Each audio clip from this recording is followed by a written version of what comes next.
Slowly, আস্তে আস্তে ওয়াটারটা drink করো বেটু, গায়ে পড়ে যাবে তো। এই তো, ভেরি গুড। আচ্ছা বেটু, আমি কিন্তু লাঞ্চ বক্সে অ্যাভোকাডো আর তার সাথে এগ পোচ দিয়েছি, তো প্রপারলি ইট করবে। হ্যাঁ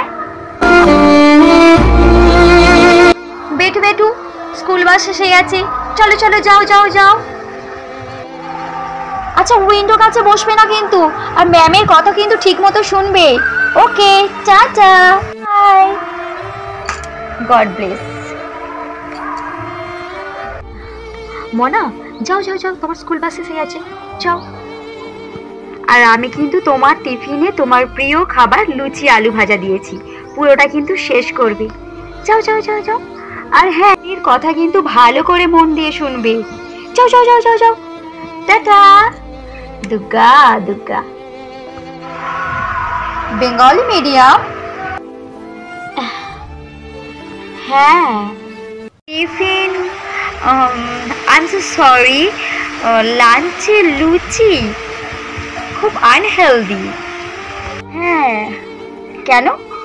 ছোটবেলা থেকে তো কতই কচুরি লুচি খেয়ে বড় হয়েছি, আপনি বুঝি লুচি কিংবা কচুরি ওসব কিছু খান না? না না, ভেরি রেয়ার, নাই বলা যেতে পারে, ওই আর কি। আচ্ছা, বাই দ্য ওয়ে, তখন আপনি আপনার চাইল্ডকে কি শেখালেন? আন্টি, মানে স্কুল টিচারকে আন্টি বলে মেনশন করলেন?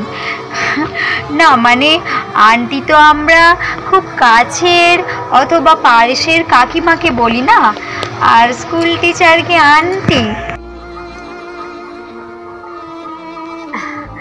আসলে না না, কি বলুন তো, আমরা না বাংলা মিডিয়ামের স্টুডেন্টরা টিচারদের ঠিক টিচার বলে মনে করি না, ওনাদের মনে হয় খুব কাছের লোক, খুব নিজের লোক। তো সেই জন্য ছোটবেলায় আমরাও যেমন বাংলা মিডিয়ামের টিচারদের দিদি বলে ডাকতাম, আর ওই এখনকারের বাচ্চারা আন্টি বলে ডাকে। বাই দ্য ওয়ে, ও বাংলা মিডিয়ামে পড়ে না?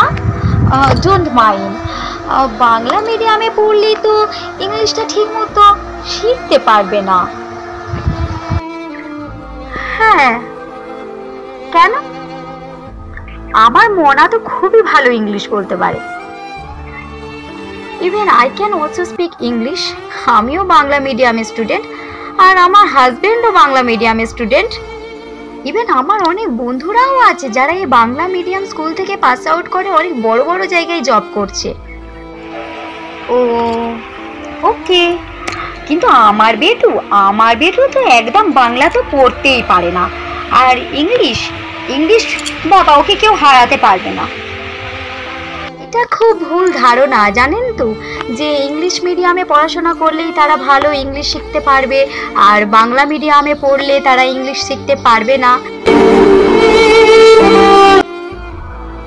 আমরা এটা কি প্রাউডলি বলি না যে আমার বেটু বাংলাটা ঠিক বলতে পারে না? সত্যি শুনতে কি অদ্ভুত লাগে না, যে বাংলায় থেকে আমরা বাংলাটা ঠিক মতো বলতে পারি না, সেটা আবার কত আনন্দের সাথে আমরা বলি। কিন্তু আবার দেখুন, এই যদি কোনো বাঙালি স্বর্ণ পদক জিতে, গোল্ড মেডেল কিংবা নোবেল জয়ী হয়ে আসে, বা কোনো অ্যাক্টর যদি আমাদের ন্যাশনাল অ্যাওয়ার্ড পায়, তখন আমরা প্রাউডলি সোশ্যাল মিডিয়াতে পোস্ট করব যে বাঙালি হিসাবে আমরা গর্বিত। কি অদ্ভুত না? কি বলুন তো, আমরা বাঙালিরাই না সব থেকে বেশি নিজেদের সমাজকে অবহেলা করি।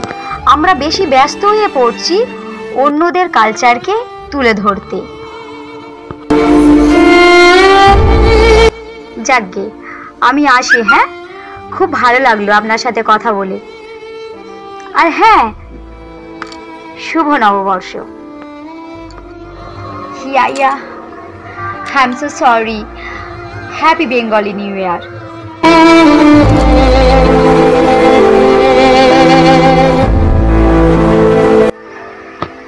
শুভ নববর্ষ, শুভ নববর্ষ।